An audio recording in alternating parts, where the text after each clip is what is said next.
I'm a free man. When I joined the synagogue church, I thought I have met a savior. But unfortunately for me, I didn't know I have started my journey into hell. I joined the evangelical class. My performances there took me to Ghana in the 1997 crusade. When I came back from Ghana crusade, the reports T.B Joshua got about me and my performances there brought me closer to him. And I was advised to join the disciple by his agents. When I joined the disciples, I was surprised at what I met there.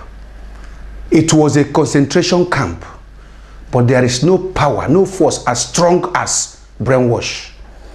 I was gradually brainwashed into living without eating meat, without eating fish.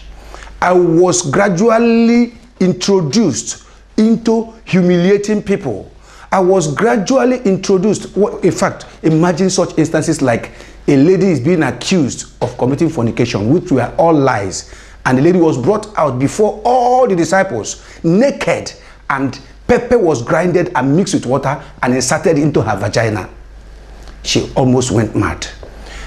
T.B Joshua would engage all known mind control techniques to keep his disciples in check. Sleep deprivation was his standard, and the cruel punishments he meted out for the slightest offenses were calculated to induce fear. Snitching was the order of the day, and he had the ability to disorientate the best of men. Disciples dared not converse freely for fear of punishment. Gradually, the disciples will be led into working out his deceptions to fool the public, becoming tools in his propaganda machine. I was made a prophet in June 12th, 1999, on his birthday. From then, the powers invested in me increased. I became a terror to co-disciples.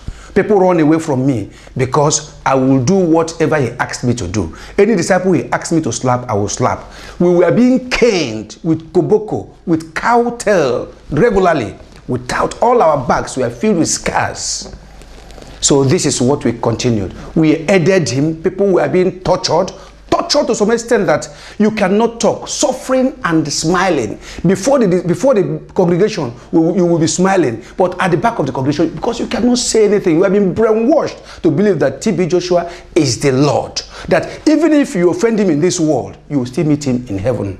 Prophecies were informations given to him by members, information given to him by workers, disciples. When we get people at the gate, if you have been there before, you will see in the morning as early as 4, 5, people will gather at the gate. 4, 5 a.m. people will gather at the gate. Right at the gate there, we interview people, screen them, they tell us their problems and everything. These are things, those who allow inside, these are things we will take to T.B Joshua, and that will form the basis of his prophecy.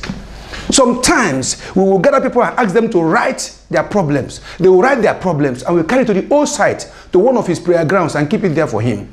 He will keep reading it. After about 2 to 3 months, he will come out, those things he read from those people's problems, he will come to predict them. He will come to prophesy them.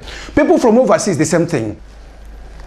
About the healing, the so-called miracles. Miracles of what we call miracle of crippled people. I bought 4 wheelchairs for T.B Joshua in the church. What we call miracles of cripple healing, like that of Mr. Maxwell E.J., that wheelchair was bought by me. Maxwell E.J. got drunk, and when he was stepping down from his story building, he fell off and hit his waist. And he had a sprain. When he came to us, we now brainwash this man that unless he sits on a wheelchair, he will not gain the access to see the man of God. And we brainwash the whole family. You can imagine how powerful the game of brainwash is. And you see people crying, begging him as if that cry, they started from home. Why the show? Why do we have to show the whole thing? How they are crying, begging him, Papa, please help us. All those things are manipulation. I bought the wheelchairs. That wheelchair that Maxwell used was one of the 4 wheelchairs I bought. There's a woman we also call Mama Jaye from a place called Bini in Nigeria. I bought the wheelchair. The wheelchair again for Hyacinth. Well, these 4 wheelchairs were being recycled among all the whole people they bring. When they bring you, we will brainwash you to sit on wheelchair. are we talking about? What are we talking? So many things. What we call cancer. Those things are not cancer. If you want to prove this, in later times, when some Americans came and discovered that those things were not cancers, they started writing against us. And we turned the name. We no longer call them cancer. We call them leg ulcers, body ulcers. No longer cancer again. Those things you see we bring out there are wounds. Some of them are wounds sustained from bike driving. Some are accidents. Some are fire burns. Some are gunshots. Different kinds of things. And these things are fresh. Things that will heal with time. If you come to the emergency in the morning as early as 5:30, you will see that the main cancer people are being discharged at the gate and brought in those with fresh wounds. The things you call cancer of the breast is not cancer of the breast. They are mostly women nursing babies. That thing is not cancer. It is abscess. Abscess of the breast, maybe because of the pressure, because of the, that is abscess. I can explain this to you. You have to look at those pictures very well. You will see those things are not cancers, they are abscesses. What if they had also gone to a normal hospital? That thing will be removed. There are so many things we did with T.B Joshua. Disciples were not allowed contact with the outside world, and the only television sets tuned to public stations in the synagogue were in his office. Joshua has a morbid hatred for all genuine ministers of the gospel. He will deride, abuse, and curse ministers while watching their TV broadcasts. The ministers in Nigeria, big top ministers, David Oyedepo, the redeemed pastor, Pastor Adeboye, Michael Konko, I've seen their pictures whereby he will ask the prayer warriors to put their pictures under his shoes. You know, these are the spiritual work he normally do, and he will use the shoes to be walking on his prayer mountain. Sometimes he will be using hammer to hit on these pictures because he doesn't want them to say anything negative against him. He does not want them to say anything about him. Spies with recording devices were sent into various churches to monitor those who opposed T.B Joshua. Rejected and derided by the Pentecostal Fellowship of Nigeria, T.B swore revenge. Using his doctored videotapes and staged miracles as his major thrust, he convinced the nation that he was bigger than all other churches. He used us to pass wrong informations. He used us to stamp against people, against other ministries. He sends us out into churches, load our phones. We load our phones up to 10,000, 15,000, 20,000. Inside those churches, people will be talking, whatever the pastor is talking will be recorded. We dial a call. When we dial his number, the number will be reading in his office and these things will be recorded. So many things about T.B Joshua. He is an epitome of deception. He is a house of horror. 1 John 2 verse 18 says, "Little children, it is the last time, and as you have heard that Antichrist shall come, even now are there many Antichrists, whereby we know that it is the last time." I was a junior prophet with him. I was in Ghana. I went to Ghana because Pastor Kayode, who was there, moved out of the church, established his own Awakeners Chapel, and took away all the members. I went there because T.B Joshua sent the first person, Prophet Ben, and Prophet Ben could not perform. Prophet Ben was given outstanding instructions to go there and make sure that Kayode is bundled inside the boot of a vehicle and brought back to Lagos. But when Ben failed, he knew I was the person who could do it. So he sent me to Ghana. When I got there, I tried everything. I got his file from immigration, his original file. I realized that Kayode have established an NGO. He has a church. He's married there. He has 2 children. So he became a citizen. He was naturalized. And he has some strong men in his church who guide him security-wise. So everything I tried failed. I was still fighting this war when Kayode himself started sending texts to members that they should ask T.B Joshua what he did to the wife. That his wife, the wife he married in Nigeria, he separated them for about 5 years. The wife was living with Lola the wife, Lola Kayode Peters, was living with T.B Joshua in disciple quarters. While Kayode was living in Ghana alone for 5 years. More than 5 years. So Kayode took that opportunity because he knew what T.B Joshua was doing with the wife. Kayode told everybody that T.B Joshua pregnanted his wife and sent it for him to Ghana, so that he wanted to prove to the world that T.B Joshua is not what people think he is. And I was surprised. I came back to Lagos. I told T.B Joshua, I said, this is what the man is saying. He said, don't mind him. But unfortunately, when I came back again, they said Lola Tommy had become big. And surprisingly, one morning, they say the baby, she had a miscarriage. They aborted the baby, so that the world will not know what T.B Joshua has done. Today, Lola is living. T.B Joshua is living. Peters is living. What about how he messes up people? People like Omokachi. Omokachi came there with problems. He has some knee injuries problems. He came there. Instead of T.B Joshua helping this young man, instead of him praying for him, T.B Joshua now plotted with us and told us that he wanted to convert Omokachi to the lowest disciple among us. And he did it. Omokachi never succeeded. When he went to one club in America, he could not perform. He came back again. He was virtually living in the synagogue church with us. And T.B Joshua reduced Omokachi to a common supermarket attendant. And he was recorded without knowing. T.B Joshua has made a complete documentation of Omokachi. What about Kanu Anko? Kanu entered in when he had problems, trying to solve his problems. But he didn't know that he was recorded. And that is what T.B Joshua had been parading to all great men in the world, that he healed Kanu and Kanu denied. And since he has the vision and the this, everybody believed him. That was what he used to confuse Amokachi. That's what he used to confuse James Obiora, even though James Obiora was a bit tough for him. I joined the synagogue church at the age of 30. And by 41 to 42, I wanted to marry. And T.B Joshua said over his dead body, I will not marry. I now said, okay. My eyes opened. I looked. I saw that this man was not whom he said he is. When we started this ministry, he was telling us that, see, that any day he start putting the money his money in the bank account, that is the God will take away his power.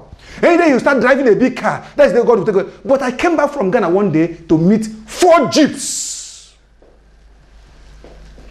The house is building in his hometown, over $1 billion been put in it. This man has committed much havoc. Am I talking about the people he destroyed their lives?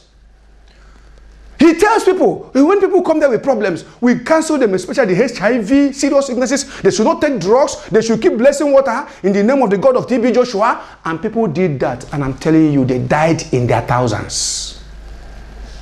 But himself, T.B Joshua himself, call me tomorrow face to face, I'll tell him.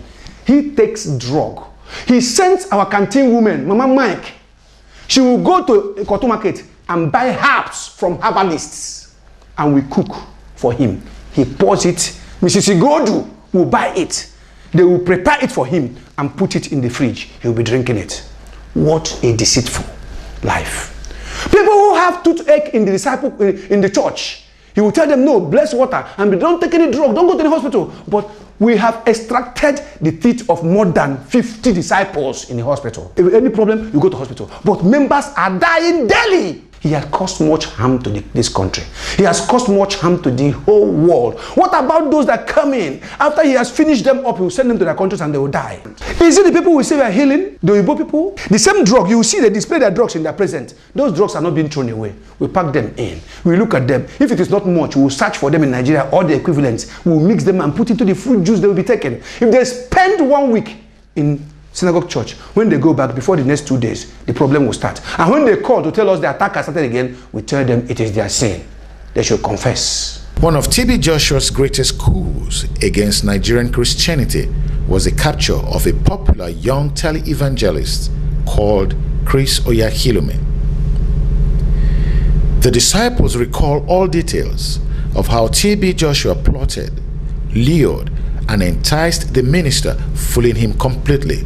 Matthew 24 verse 24 reads, "For there shall arise false Christs and false prophets, and shall show great signs and wonders, insomuch that, if it were possible, they shall deceive the very elect."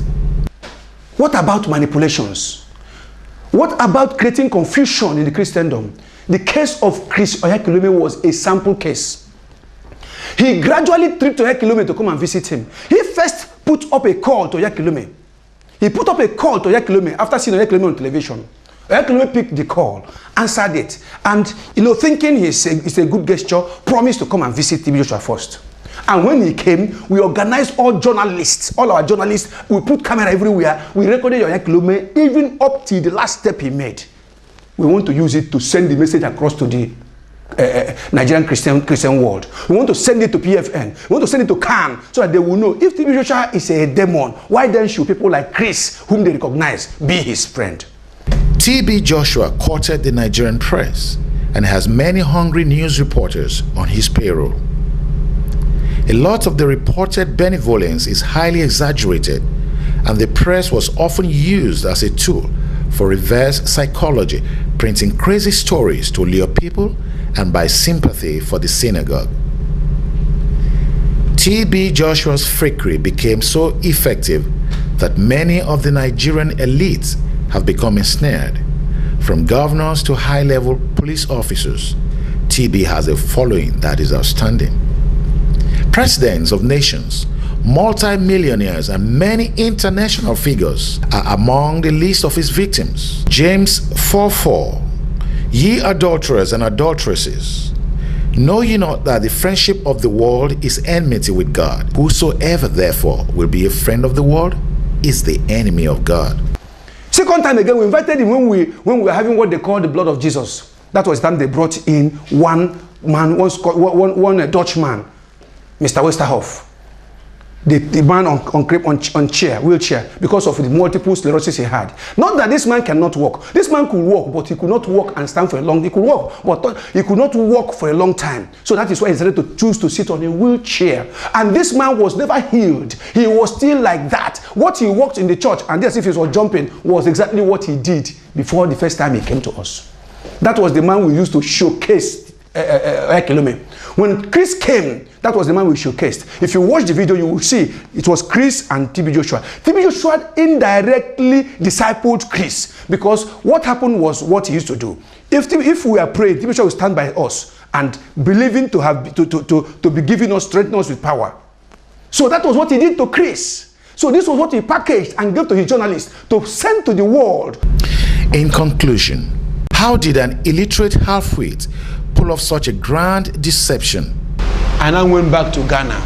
I said, well, since things are changing, let me now, at the age of 41 plus, no marrying, because everybody, it's a taboo for you to, nobody, even if you are married, you will be separated with your wife.